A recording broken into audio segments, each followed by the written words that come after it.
Assalamualaikum warahmatullahi wabarakatuh. Kami dari kelompok 2 yang beranggotakan saya sendiri Harida Syarafin, Karolin Tata Indrian, Ervina Andayani, dan Dini Aisyah Ramadhani akan menjelaskan model pembelajaran. Ada 4 model yang kami pilih. Yang pertama ada model pembelajaran berbasis proyek. Yang kedua ada model pembelajaran berbasis masalah. Yang ketiga ada model pembelajaran kolaboratif. Dan yang keempat ada model pembelajaran diferensiasi. Baik, saya di sini akan menjelaskan apa sih metode model pembelajaran proyek itu dan langkah-langkahnya serta alasan kami memilih 4 model pembelajaran ini. Baik, model pembelajaran proyek adalah pendekatan pembelajaran yang mengintegrasikan teori dan praktek melalui kegiatan proyek yang berbasis masalah nyata. Dalam model pembelajaran proyek, siswa diberikan tugas untuk menyelesaikan proyek yang kompleks dengan menggunakan keterampilan dan pengetahuan yang telah mereka pelajari. Tujuan dari model pembelajaran proyek adalah untuk membantu siswa mengembangkan keterampilan kritis, berpikir kreatif, bekerja sama dalam tim, serta mempersiapkan mereka untuk menghadapi situasi nyata dalam dunia kerja. Kemudian ada langkah-langkah. Yang pertama, mengidentifikasi masalah atau tujuan proyek yang akan diselesaikan. Yang kedua, membentuk tim proyek yang terdiri dari siswa-siswa yang memiliki keterampilan dan minat yang berbeda. Yang ketiga, menentukan peran dan tanggung jawab masing-masing anggota. Yang keempat, membuat rencana proyek yang mencakup tujuan, batasan waktu, sumber daya, dan metode evaluasi. Selanjutnya, melakukan penelitian dan pengumpulan data untuk mengembangkan solusi yang tepat. Kemudian, mengembangkan solusi berdasarkan hasil penelitian dan pengumpulan data. Dan yang terakhir, melakukan presentasi solusi kepada publik atau stakeholder. Kemudian, alasan dari kelompok kami mengapa memilih metode ini, yang pertama yaitu memberikan pengalaman belajar yang autentik dengan memecahkan masalah nyata dan relevan. Kemudian dapat meningkatkan keterampilan kolaborasi dan kerja tim karena siswa bekerja sama dalam menyelesaikan proyek.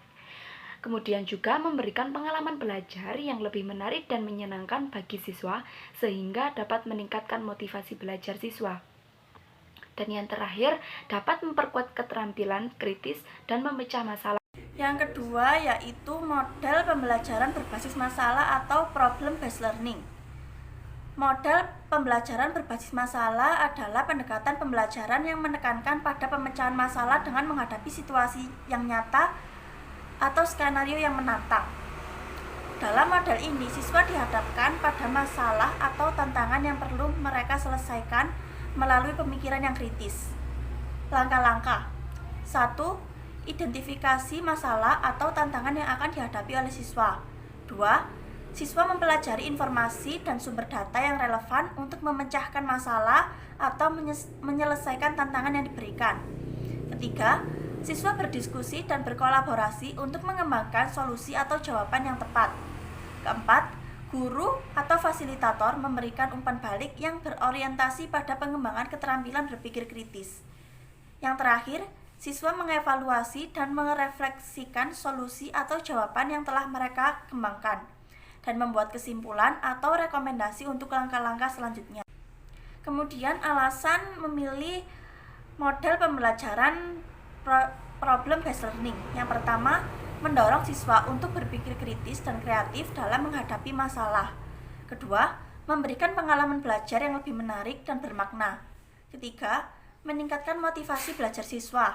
Keempat, memperkuat keterampilan pemecahan masalah dan keterampilan berpikir kritis siswa. Yang terakhir, meningkatkan kemampuan siswa untuk bekerja dalam tim dan berkolaborasi dengan orang lain. Yang ketiga, metode pembelajaran kolaboratif. Metode kolaboratif adalah pendekatan pembelajaran yang menekankan pada kerjasama dan kolaborasi dalam belajar. Dalam metode ini, siswa bekerja sama untuk menyelesaikan tugas atau proyek dan membagi pengetahuan serta keterampilan mereka satu sama lain. Tujuan dari metode kolaboratif adalah untuk membantu siswa mengembangkan keterampilan sosial dan interpersonal, serta meningkatkan pemahaman mereka tentang topik yang dipelajari. Langkah-langkah pembentukan kelompok. Siswa dibagi menjadi kelompok kecil dengan anggota yang berbeda-beda yang kemudian diberi tugas atau proyek yang harus diselesaikan bersama. Yang kedua, pembagian tugas. Setiap anggota kelompok diberikan tugas yang berbeda namun saling terkait dalam mencapai tujuan bersama. Yang ketiga, diskusi kelompok. Anggota kelompok saling berdiskusi dan berbagi ide untuk mencari solusi atau jawaban yang tepat. Yang keempat, kerjasama dalam proses pembelajaran.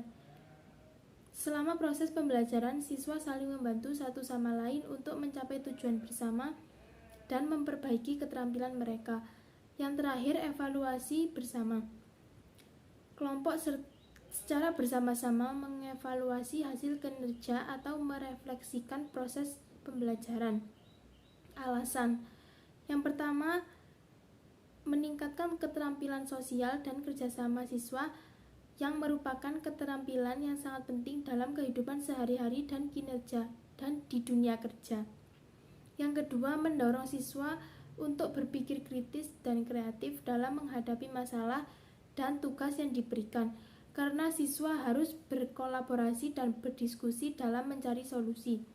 Yang ketiga, memberikan kesempatan kepada siswa yang kurang berprestasi untuk belajar dari siswa yang lebih unggul, karena mereka saling membantu satu sama lain dalam kelompok. Yang keempat, memberikan pengalaman belajar yang lebih menarik dan bermakna, karena siswa berpartisipasi aktif untuk proses pembelajaran dan dapat menghubungkan pembelajaran dengan kehidupan nyata. Yang terakhir, mendorong siswa untuk mengembangkan sikap positif terhadap pembelajaran, karena mereka merasa terlibat dan memiliki kendali atas proses pembelajaran mereka. Yang keempat, model diferensiasi adalah pendekatan pembelajaran yang menyesuaikan metode, materi, dan tugas pembelajaran dengan kebutuhan dan kecepatan belajar siswa yang berbeda. Dalam model diferensiasi, siswa bekerja dengan materi dan tugas yang disesuaikan dengan tingkat pemahaman mereka, sehingga setiap siswa dapat mencapai kemajuan belajar mereka secara optimal. Tujuan model diferensiasi adalah membantu siswa mencapai potensi belajar mereka yang paling optimal dengan memaksimalkan kekuatan dan kebutuhan individu mereka. Langkah-langkah model diferensiasi. Yang pertama, identifikasi masalah atau tantangan yang akan dihadapi oleh siswa. Siswa bekerja dalam kelompok atau tim atau individu sesuai dengan kondisi yang ditetapkan siswa. Siswa mempelajari informasi dan sumber daya relawan untuk memecahkan masalah atau menyelesaikan tantangan yang diberikan oleh guru. Siswa berdiskusi dan berkolaborasi untuk mengembangkan solusi atau jawaban yang tepat. Guru atau fasilitator memberikan umpan balik yang berorientasi pada pengembangan keterampilan berpikir kritis, berpikir kreatif, dan memecahkan masalah. Dan yang terakhir, guru atau fasilitator melakukan diferensiasi dengan menyesuaikan materi dan tugas yang disesuaikan dengan kebutuhan siswa. Alasan model diferensiasi. Yang pertama, mendorong siswa untuk berpikir kreatif dan kritis dalam menghadapi masalah atau tantangan. Yang kedua, memperkuat keterampilan sosial dan internasional siswa dalam belajar dan berkolaborasi dengan orang lain. Yang ketiga, menyesuaikan pembelajaran dengan kecepatan dan kebutuhan siswa, sehingga setiap siswa dapat mencapai belajar mereka secara optimal. Dan yang keempat, meningkatkan motivasi belajar siswa dan meningkatkan pengalaman belajar yang lebih menarik dan bermakna. Baik, itu tadi pengertian dari 4 model dan langkah-langkah serta alasan kami memilih 4 model tersebut. Kami dari kelompok 2 memohon maaf jikalau ada salah kata yang kami ucapkan. Sekian dari kelompok kami. Wassalamualaikum warahmatullahi wabarakatuh.